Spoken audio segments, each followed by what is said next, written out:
विद्यार्थी मित्रांनो, सह्याद्री ट्युटोरियल्समध्ये तुमचं स्वागत आहे. मी जेव्हा 12वीत होतो ना, रडत-खडत काय म्हणूया 12वी कंप्लीट केली. आमच्या वेळेस सी नव्हती. ठीक आहे. ठीक-ठाक मार्क पडले होते. चला 12वीचं मोठं हर्डल कंप्लीट झालं. ग्रुप तर चांगला क्लिअर झाला होता. ठीक-ठाक मार्क होते. पेमेंट सीट म्हणजे डोनेशन सारखाच प्रकार. तसं इंजिनिअरिंगला ॲडमिशन सुद्धा मी घेतलं. पण एक गोष्ट माझ्याकडून चूक झाली होती. मी जे महत्त्वाचे टॉपिक आहेत ना, डेरिव्हेटिव्ह, इंटिग्रेशन, डिफरन्शियल इक्वेशन इथं मी खूप मागे पडलो होतो. आम्ही ते केलंच नव्हतं. नुसतं पासिंग पुरतं वर अभ्यास केला होता मॅथ्सचा. त्याचा मला एवढा त्रास झाला इंजिनिअरिंगला सांगतो विचारू नका. M1 2 अटेम्प्ट लागले. M2 दुसऱ्या अटेम्प्टला क्लिअर झालो.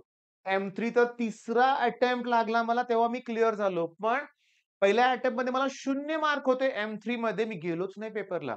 दुसऱ्या अटेम्प्टमध्ये 4 मार्क पडले. मी नुसतं जायचं म्हणून जाऊन आलो होतो. क्वेशन नंबर टाकून आलो होतो. इंजिनिअरिंग सोडायची वेळ आली होती. तेव्हा जो क्लास मला भेटला सांगलीमध्ये पाटील सरांचा, त्यांनी माझी चूक मला सांगितली, की "तू 11th-12th मध्ये बेसिकच केलं नाही perfect.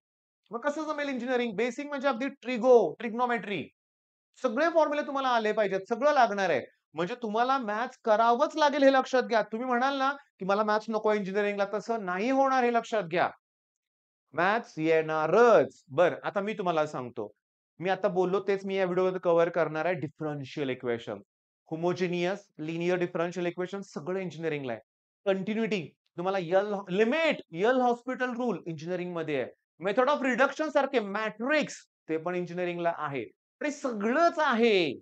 एलिमिटी Rolls theorem, probability distribution, binomial distribution, normal distribution सारखे प्रकार. तर नॉर्मल तुम्हाला नाहीये मला माहिती आहे. पण हे इंजिनिअरिंगला आहे रे बाळांनो. बरं आता तुमच्या समोर तुम्हाला काय दिसतंय सांगा? Linear differential equation. ओके. हे काय दिसतंय? dy/dx plus py equals to q. कळालं का?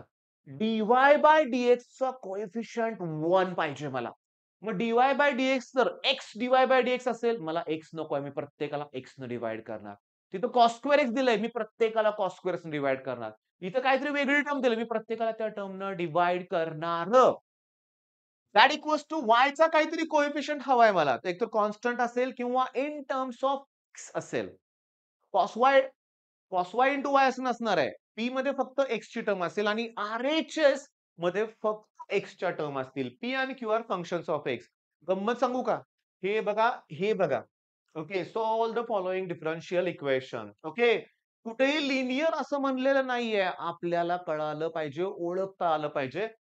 8 प्रॉब्लेम तुम्हाला सोडवायचे आहेत. मी तुम्हाला थोडंसं गाईड करतो. हे प्रॉब्लेम छोटे करतो थोडेसे बरं का. आणि मी देतोय तुम्हाला सोडवून. तुम्हाला कळेल तोपर्यंत समजून घ्या. पण त्याच्या अगोदर सांगतो. याच्यामध्ये काढायचा आहे इंटिग्रेटिंग फॅक्टर. ओके. आणि त्याचा formula E raise to P d x. E raise to p d x. मग त्यांनी दिलेल्या इक्वेशनला आपल्या या इक्वेशनशी कंपेअर करून मी पी ची व्हॅल्यू फाइंड आउट करणार आणि त्याचं इंटिग्रेशन काढणार आहे. ओके. आणि मग मला इंटिग्रेटिंग फॅक्टर मिळेल. वायलरने ॲप्लिकेशन काढून तुम्ही पी-वाय-क्यू शोधायला गेला तर तुम्हाला असं दिसेल पूर्ण क्वेशन्स विचारतच नाहीयेत. इंटिग्रेटिंग फॅक्टर फक्त विचारतायत. मग सी मध्ये पण तसे प्रश्न आलेत ना. आपल्याला दिलं नाही त्यांनी की लिनिअर आहे म्हणून. आपल्याला ओळखावं लागेल. त्यासाठी काय करावे लागेल? प्रॅक्टिस करावी लागेल. जीव तोडून प्रॅक्टिस करावी लागेल बाळांनो. ओके. आता लक्ष द्या. मी पहिला प्रॉब्लेम लिहितो. चला बघा पहिला प्रॉब्लेम लिहिताना मी dy/dx लिहिलंय. प्लस 1/x इंटू y लिहिलंय आणि दॅट इक्वॉल्स टू x³ - 3. जरा सुद्धा अवघड नाहीये बाळांनो लक्षात घ्या. पण मला माझ्या सरांनी काय सांगितलं? बेसिक एकदम बेसिक गोष्टी तुम्हाला आल्या पाहिजेत. सांगा बघू लॉग एक्सचं डेरिव्हेटिव्ह काय रे? 1/x. मग 1/xचं इंटिग्रेशन काय? लॉग एक्स गरज लागेल त्याची यात बघा आता. सगळी गोष्ट रूल फॉलो होतात का बघा. dy/dxचा कोएफिशियंट 1च आहे. ओके. कशानेही डिव्हाईड करायची गरज नाहीये. yचा जो कोएफिशियंट असतो ना p तो x ची टर्म आहे. RHS मध्ये सगळ्या x च्या टर्म आहेत. ओके. काही हरकत नाहीये. मग मी याला स्टँडर्ड इक्वेशनशी कंपेअर करतो. dy/dx plus P Y that equals to Q. चला मग P ची व्हॅल्यू मला 1/x मिळाली आणि Q ची व्हॅल्यू x³ - 3 मिळाली. ओके. आता काय काढणार आहे आपण? Integrating factor. काय असतो? E raise to integration P d x. हे नको आपण फॉर्म्युलाच लिहूया बरं का. बोर्डला लिहायला पाहिजे व्यवस्थित. पी-डी-एक्स लिहूया. आणि मग पुढच्या स्टेपमध्ये P ची व्हॅल्यू टाकूया 1/x. अरे आत्ताच बोललो होतो. लॉग एक्सचं डेरिव्हेटिव्ह 1 अपॉन एक्स, मग 1 अपॉन एक्सचं इंटिग्रेशन लॉग एक्स. मग E raise to log X, base E असतो इथं. आणि बेसिक हे आणि हे सेम असेल तर उत्तर एक्स येणारच. म्हणजे मला इंटिग्रेटिंग फॅक्टर मिळाला आणि हे इंजिनिअरिंगचा सिलेबस घेतलाय ह्यांनी. आणि तुम्हाला कळालं का?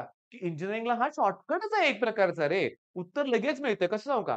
y into integrating factor equals to integrating factor into RHS plus C. चला. इंटिग्रेटिंग फॅक्टर तुमचा x आहे. इंटिग्रेटिंग फॅक्टर x आहे. Into RHS. आरएचएस कोण आहे रे तुमची? एक्स क्यूब मायनस 3 आणि d x. Okay. y into X काय येणार? xy. इकडं x raise to 4 minus 3x bracket देऊया आणि dx प्लस c लिहायचं राहिलं होतं. उत्तर मिळालं आपल्याला. मग x इंटू y, xy. किती सोपं आहे. रेज टू च्या याच्यात 1 ॲड करा ना. मग x रेज टू 4 मध्ये 1 ॲड करा. x raise to 5 upon 5 minus एक्सचं इंटिग्रेशन एक्स स्क्वेअर बाय 2 आणि प्लस सी. संपलं आपलं उत्तर. चला सोडवा हे गणित पटकन लक्षात घ्या. मला तुम्हाला दुसरं पण गणित सोडवून द्यायचं लक्षात घ्या. आणि माझं म्हणणं तुम्हाला पटलं का बघा. एक कॉन्फिडन्स घ्या. मी इंटिग्रेशन केलं नाही म्हणून डिफरन्शियल करणार नाही असं म्हणू नका. माझं अजून डेफिनेट झालं नाही म्हणून डिफरन्शियल डिफरन्शियल इक्वेशन पहिल्यांदा करा. त्यात एकही थेरम नाहीये. आणि जर त्याचं वेटेज जर 8-9 मार्क असेल, तर ते बेस्ट ठरणार आहेत. कारण विथ थेरम तर आपण करणारच आहोत रे. पण हे पण करूया ना. चला पहिली स्टेप बघा दुसऱ्या गणितामध्ये cos square X dy by dx plus y equals to tan x. Rule number 1. dy by dx चा कोएफिशियंट 1 पाहिजे. आहे का? नाही. मग मी प्रत्येकाला कॉस स्क्वेअर एक्स न डिव्हाइड करतो. मग इथं फक्त 1 येईल ना? कॉस स्क्वेअर न डिव्हाइड केल्यावर. चला याला कॉस स्क्वेअर एक्स न डिव्हाइड करतोय. अरे कॉस स्क्वेअर एक्स न डिव्हाइड करणं म्हणजेच सेक्स स्क्वेअर एक्स न मल्टिप्लाय करणं. कारण खालच्या कॉस स्क्वेअर वर गेल्यावर काय होतील? Sec square. मग इकडं सुद्धा येणार sec square x into tan X. मग देअरफॉर आता जरा डायरेक्ट लिहू का रे बाळांनो? देअरफॉर पी ची व्हॅल्यू मला मिळाली सेक्स स्क्वेअर एक्स आणि क्यू ची व्हॅल्यू मिळाली मला sec square x into tan X. Okay. ठीक आहे. आता ऐका. इंटिग्रेटिंग फॅक्टर तुम्हाला काढायचा आहे. मग integrating factor equals to e raise to integration p dx. P आहे तुमचा सेक्स स्क्वेअर एक्स. ओके. सांगा. टॅन एक्सचं डेरिव्हेटिव्ह सेक्स स्क्वेअर एक्स. मग सेक्स स्क्वेअरचं इंटिग्रेशन टॅन एक्स. म्हणजे मला e raise to tan x हा मिळाला इंटिग्रेटिंग फॅक्टर. कदाचित बोर्डच्या एक्झाम मध्ये एवढंच विचारतील. ओके मग माझं काम झालंय. पण सोल्युशन काय? y into integrating factor. Direct लिहितोय. That equals to integrating factor into RHS. मग आरएचएस कोण आहे रे तुमचं? Sec square x tan x. Sec square x into tan x आणि हे डीएक्स. आता मी लिहितोय काय बघा. याला आय म्हणूया किंवा इथंच लिहूया आपण की पुट. बघा शांतपणे बघा की टॅन एक्स ला टी पुट करा. मग त्याचं इंटिग्रेशन मध्ये सबस्टिट्यूशन केलं की डेरिव्हेटिव्ह डिफरन्शिएट करावं लागतं. मग याचं derivative sec square X d x equals to d t. Actually या टीचं डेरिव्हेटिव्ह डीटी अपॉन डीएक्स आहे. ते मी इथं घेतलंय. मग किती सोपं झालं बघा. मग therefore Y into E raise to T म्हणूया आपण. तात्पुरती इकडून पुट करूया. That equals to E raise to T. हे कोण आहे माझा? Tan X. त्याला मी टी पुट केलंय. आणि सेक्स स्क्वेअर डीएक्स ला मला डीटी मिळालंय ना. मग झालं की बाळांनो माझं कामच झालं. मग पहिल्यांदा मी टी लिहितोय. मग ई रेस टू टी लिहितोय. ह्या 2 टर्म आहेत. ह्याला मी यू म्हणणार आहे. ह्याला व्ही म्हणणार आहे. त्याच्या आता YouTubeवर जावा आणि integration by parts Sahyadri tutorials हे शोधा. प्रॉपर्टीज मी एक्सप्लेन केले. इंटिग्रेशन UV डीएक्स कितीतरी वेळा परीक्षेत आलं याचं प्रूफ. मग काय integration UV dx? First term as it is. बघा first term as it is integration of the second term. पहिल्या टर्मचं डेरिव्हेटिव्ह इंटू दुसऱ्या टर्मचं इंटिग्रेशन आणि हे dx. First term as it is integration of the second term. पहिल्याचं derivative दुसऱ्याचं integration त्याचं परत इंटिग्रेशन. हे झालं. ह्याचं प्रूफ पहिला केला की इंटिग्रेशन एक्स स्क्वेअर मायनस ए स्क्वेअर करायचंय.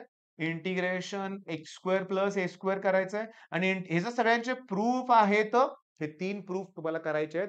या 4 पैकीच एक कुठलं तरी प्रूफ तुमच्या पेपरमध्ये दिसेल. 4 मार्काला हे लक्षात घ्या. किती मार्काला? 4. चला हा प्रॉब्लेम झालाय फिनिश. तुमच्या लक्षात आलेलं आहे. परफेक्ट लक्षात आलेलं आहे. इथं काय दिलंय बघा. चौथा प्रॉब्लेम घेतो. dy by dx plus sec x into y. Okay. आणि that equals to tan x. आता हा तुमचा होमवर्क आहे. मग हा तुमचा P आहे, हा तुमचा Q आहे. मग sec xचं इंटिग्रेशन काय आहे? sec xचं इंटिग्रेशन काय? ते आता आपण लॉग येतोय का ते बघा.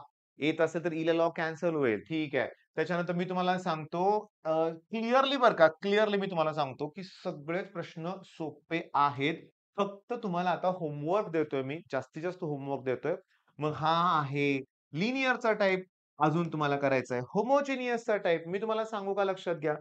इथे दिसतायत मला सॉल्व्ह द डिफरन्शियल इक्वेशन 6.5 मध्ये आहेत बरं का भावानो. इथे पण प्रॉब्लेम आहेत बरं का. हे E raise to tan inverse X दिसतंय मला लक्षात घ्या. म्हणजे हा जो न्यूमेरिकल आहे, ओके. हा न्यूमेरिकल बघा नीट लक्ष द्या. हा ओके. काय लिहिलं रे त्यांनी? डी-वाय बाय डी-एक्सचं कोएफिशियंट 1 आहे का रे तिथं? नाहीये. मग मी प्रत्येकाला 1 डिव्हाईड करणार. म्हणजे मी असं लिहिणार d y by d x 1/1 plus x square into Y E raise to tan inverse Y sorry tan inverse X आणि 1/1 प्लस एक्स स्क्वेअर. आता इथं काय होणार माहितीये का? हा तुमचा पी आहे. ओके. मग तुम्हाला इंटिग्रेटिंग फॅक्टर करता e raise to integration 1/1 plus x square dx येणार. E raise to tan inverse x येणार तुमचा इंटिग्रेटिंग फॅक्टर. कारण टॅन इन्व्हर्स एक्सचं डेरिव्हेटिव्ह 1/1 प्लस एक्स स्क्वेअर आहे. मग त्याचं इंटिग्रेशन टॅन इन्व्हर्स येणार आहे. मग आता मला या व्हिडिओमध्ये काय सांगायचं होतं, की तुम्हाला येतं का रे? तू साइन ए, साइन बीचा formula, Tu cos A, cos बीचा फॉर्म्युला. नाही येत? लॉग टेबल काढा. ते ट्रिगोचे फॉर्म्युले एकत्र दिलेत सगळे. तुम्हाला येतं का रे sine C plus sine D, sine C minus sine D, factorisation?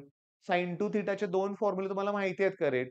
sin 2x म्हणतो मी. मग 2 tan x upon 1 plus tan square x. पण जर मी 2 tan x बोललो आणि अपॉन 1 मायनस tan स्क्वेअर बोललो होतो, तो tan 2x चा फॉर्म्युला आहे. तुम्हाला येते का रे sin 18 ची value? √5 minus 1 upon 4 cos 36 √5 plus 1 4 नसेल येत ना, तर माझं प्लीज ऐका. जो त्रास मला झाला, तो मला वाटतंय तुम्हाला होऊ नये लक्षात घ्या. आणि त्यासाठी माझी इच्छा आहे, की आत्ताच्या आता ते लिनिअर होमोजिनियस करा. लिमिट करत असताना ओके. आता जे ड्रॉप घेतलेली मुलं आहेत त्यांना लिमिट करायला वेळ आहे. तुम्ही ते यल हॉस्पिटल रूलचा वापर करा. बघा आणि मी तुम्हाला सांगतो डिफरन्शियल आपण क्रॅश कोर्सवरती आय थिंक 4 मोठे व्हिडिओ दिलेत. तुम्ही घेतलाय कोर्स तर तुम्हाला ते बघायचंय, परत अभ्यास करायचा आहे. मला आनंद होतोय, की सुरुवात करताय तुम्ही. हां, पण इथं काय होतंय, ओव्हर थिंकिंग जास्त होतंय तुमचं. विचार तुम्ही जास्त करताय. हां, किंवा आता असं होणार आहे, की वेळच पूर्ण नाही. हे करू का ते करू असं वाटणार आहे तुम्हाला. तेव्हा शांत डोक्याने अभ्यास करा. पण मी भविष्य तुम्हाला सांगतोय, ज्या वाटेने मी गेलो, ज्या चुका मी केल्या, त्या तुम्ही करायच्या नाहीत हे लक्षात घ्या. All the best.